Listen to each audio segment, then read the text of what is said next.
Agora, Gani, um outro ponto importante, né, mudando aqui, voltando aqui para assuntos nossos políticos internos, por sinal, mais cedo eu estava falando aqui sobre a empresa Rodobens, né, que tem sede lá em São José do Rio Preto, inclusive minha cidade, mas funciona no Brasil inteiro, 3.500 funcionários no Brasil inteiro. O banco da Rodobens está naquela listinha bloqueada do Alexandre de Moraes, porque é uma empresa que vende ali consórcio para caminhões, muitos dos caminhões são leasing, então os caminhões que estão naquela lista dos 43 nomes lá do Alexandre de Moraes ontem, né, censurados, com as contas bloqueadas, na verdade, que segundo Alexandre de Moraes são pessoas que estão financiando e provocando esses atos que ele chama de antidemocrático.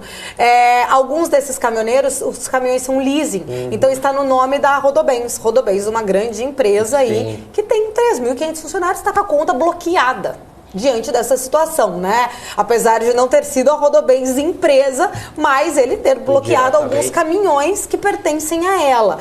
Que situação que a gente chega, né? A gente veio, até estava lendo mais cedo um outro post aqui falando do nosso querido Ives Gandra, né? Falando exatamente sobre essa questão do próprio judiciário, ele que trouxe ali um ponto também em relação à crítica, né? Do judiciário, enfim, não estar muito fazendo justiça e sim, na verdade, né? Sendo mais um ativista político. Queria entender um pouquinho da sua visão quando a gente vê empresas ali, né, sendo bloqueadas sem ter nada a ver com a situação. Então, eu costumo dizer o seguinte, né? Começa ali sempre com a censura de um ou outro, e aí ninguém se incomoda, fala, mas era fake news, e nem era, mas era fake news, ou porque é o meu opositor, ou porque eu não penso ideologicamente como ele. Isso aí, tá certo o ministro Alexandre de Moraes, tá certo o Supremo Tribunal Federal.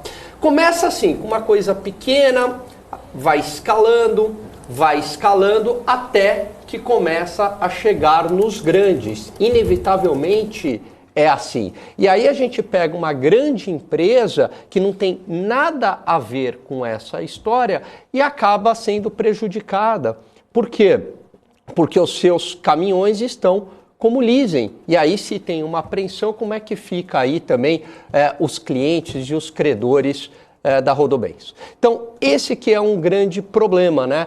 Essa incerteza institucional, e o Supremo tem esticado a corda e tem avançado, né, sem amparo constitucional. Então, caminhoneiros, eles são multados por protestar, fotografam ali a placa do caminhão. Qual é o amparo constitucional disso? O Ministério Público não é acionado em nenhum momento. É uma situação extremamente preocupante. Então, eu costumo dizer, antes, aquelas pessoas que comemoravam esse avanço autoritário, esse avanço passando por cima de prerrogativas constitucionais, hoje começam também a pagar o preço. Você aí, que está comemorando essa barbárie institucional, essa barbárie sobre a Constituição Federal que está acontecendo, não se engane, você vai pagar o preço também, porque começa com a censura de poucos e termina com o caos econômico para todos, porque isso significa incerteza institucional. Então, assim, o Supremo Tribunal Federal, e eu concordo muito com a crítica que faz o Ives Gandra, né? Veja, não é o Alan que está fazendo essa crítica, é um dos maiores e mais renomados magistrados, da história do Brasil, juristas da história do Brasil,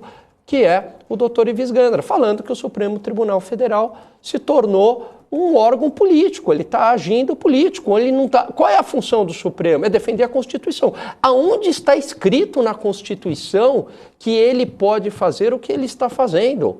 Em nenhum lugar, né? Ele tem que cumprir a Constituição, e ele está agindo de uma maneira política, um poder que ele não tem, um poder que não foi eleito. E isso é muito grave. Em nenhum país do mundo, o Supremo, talvez só na Venezuela, né, tenha esse protagonismo que ele está tendo na sociedade brasileira. Agora, as pessoas também não podem mais protestar e se indignar dentro da ordem. Existe agora a etiqueta da manifestação. Isso, primeiro, que é um direito constitucional, você protestar. E não existe, agora não, tem o protesto que pode, o protesto que não pode. Que é isso? Isso não está escrito em nenhum lugar. Não está escrito nem na Constituição Federal e nem no Manual de Etiqueta da Glória Calil.